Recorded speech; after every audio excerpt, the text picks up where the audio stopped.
This is a short video on how you're going to use bacon, 2 eggs, tortilla strips, and cheese, and mix them all together.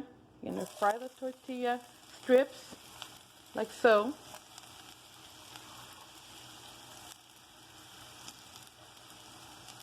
Put them in your skillet with oil.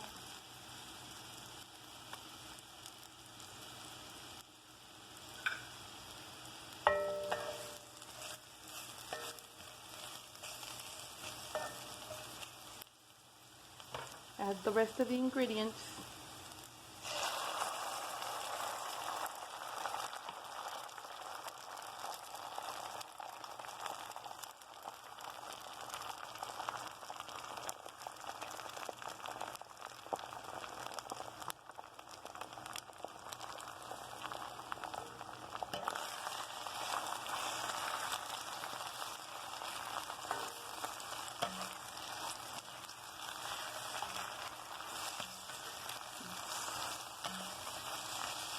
Mix well.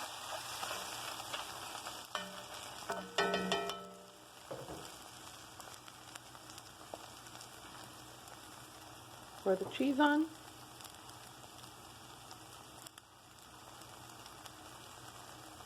And you're all set. Easy breakfast. Now don't that look yummy? Like and subscribe. Thank you.